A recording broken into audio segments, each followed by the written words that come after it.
Good day everyone, welcome to Matt Hill's Scar Models. Update on the Pearl Harbor December 7th build, hosted by Charlie Mack. The Airfix P-40.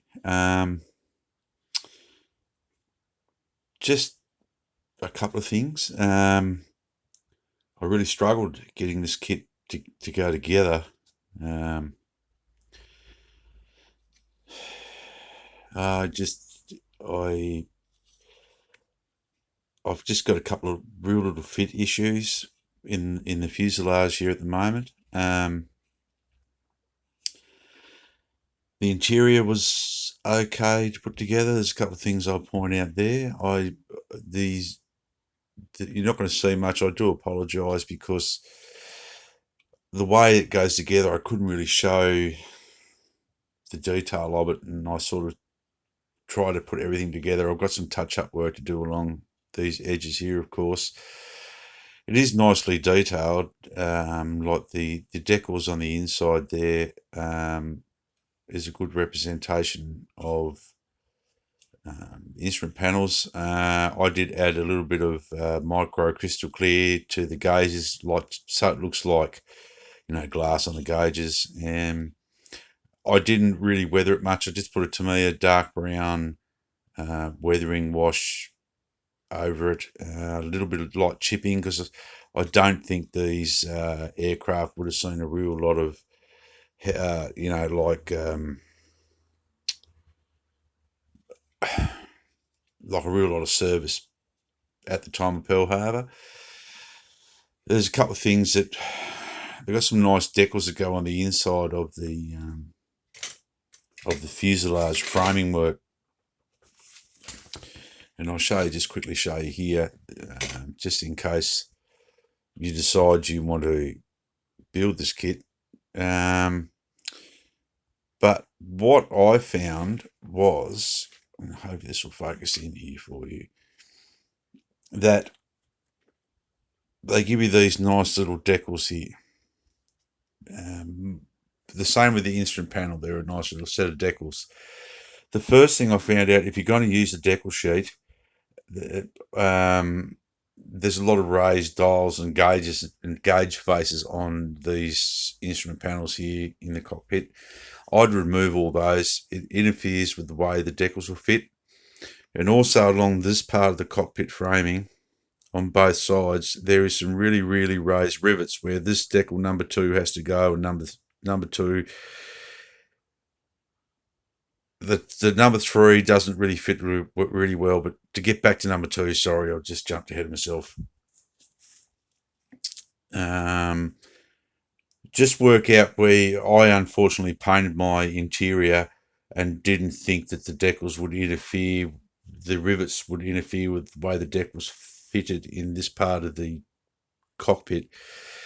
They do, so you're better off trimming those down very, very carefully, which I did, and it fitted okay, but you will be better sort of doing a dry run, cut this decal out, fairly close to shape, and working out which of these lumps you want to get rid of, because it does affect the fit. This top one here doesn't affect it. It works quite well.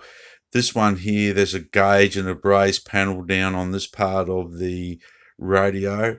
The decal won't seat there properly. I tried heaps of micro set and micro sole and all the rest of the sets and soles and bings and bows and everything, and it still wouldn't set down properly. And number 5 there just doesn't fit in the spot where you want it to go, so you might have a bit more luck than me. On the port side of the aircraft, this decal in this part here, fits really, really good. That's about it. This internal framework, and I'm probably not an expert or everything, but I just can't seem to get. One thing you're going to have to make sure is that all the flash, these little notches here that this framework goes on, the notches here and here, there is flash inside of these, inside these notches here, and also in these notches here. Just let you know, if you don't clean those out, this here won't fit properly on both sides. You've got to make sure the tolerances are really, really tight. In saying that, I just didn't have a real lot of success with the fit of this kit so far. I don't know whether, I don't think I'm I don't know whether I'm a complete nincompoop or moron or something, but geez, I seem to have a bad run with these Airfix kits. The last few I built. Um, I'm not that much of a bad of a modeler. I don't think I am. So yeah, I used this colour, this interior green by Mr. Hobby, number 58, and I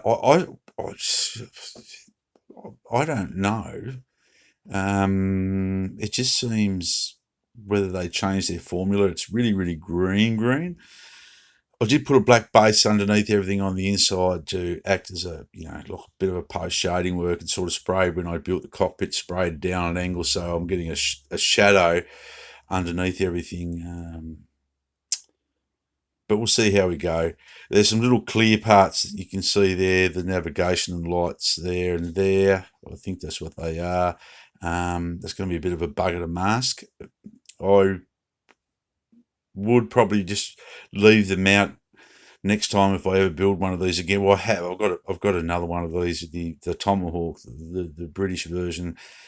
I wanted to build an AAF one out of it if I could, but I would probably leave those out and just fill it with a bit of micro crystal clear or whatever you like to use, Elmer's clear or something, because they're going to be a real bugger to mask.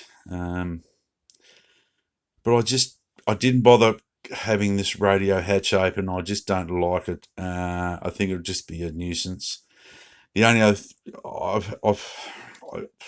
don't know what I'm doing wrong, guys, but I tried to be so careful putting this thing together. And I really, and I'm hoping it's not too blurry, but I really couldn't get a good fit out of it. What am I doing wrong? I'm test fitting the parts. I'm making sure that I'm cleaning everything up. And I just don't know what I'm doing wrong. And it's just gone really, really seamy for me. It's like the seams look like that. If you're looking down if you're looking down the join line, it's like it dips in. And I'll put some filler in it. I've got no problems with that. I didn't think, for what I've seen people rave on about this, I didn't think it was bad. Like, the fits is bad, but anyways, I've used these first coat. I didn't have any Tamiya paint, so I've gone back to the good old Umbro enamel, brush paint that in there of all things. So that's matte 72. That's khaki drill for the inside, the canvas on the wheel wells, and just a bit of a dry fit. I have noticed that I'm going to have, whoopsie, I'm just going to have some fit issues when the wings go on. So that's in the sort of the correct position. But when the fuselage goes in there, you see you're going to have a big gap at the front edge on both wings. But the detail on that, like the panel lines and things like that, are really, really good. It's just, yeah. The next video I'll do, I'll have it sort of put together, and I'll talk about the how things have gone, I suppose. These are machine guns here. I was going to try to drill the ends of these out and hollow them out a little bit, but I can tell just now by when I was pulling parts out and dry fitting them, I just got like gaps in there. I don't know. I'll just put it together. I don't know whether. Oh, I just expected a bit more out of this kit. Um, I really did for what I did see, and everyone raves about it. But they've been paid by Airfix to do reviews. I don't know. I've had probably a bit more fun. I had a bit more fun probably building the old Revell 148 scale kit, which I've got some spare parts left over from this one, so I might do a Revell one. Be nice if Tamid did one. I'm actually going to build it to me a plane next to Frankie Day's Corsair build. I've got a birdcage 148 scale Corsair, the only Corsair I think I built a 176 scale frog kit back in the day and a few things like that. So, but that's where I am. Thank you to my new subscribers. Thank you, Charlie Mack, for getting this group build going. It's very interesting, and to everyone who entered, there's been some fantastic builds so far.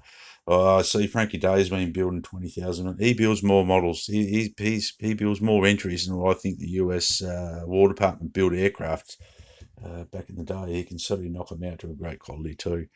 Till next time, be safe, model hard. Remember, a little bit of effort. You can get a good result from an old model kit. A little bit of effort, we might get a good result out of a modern Airfix kit. We'll see. See you guys.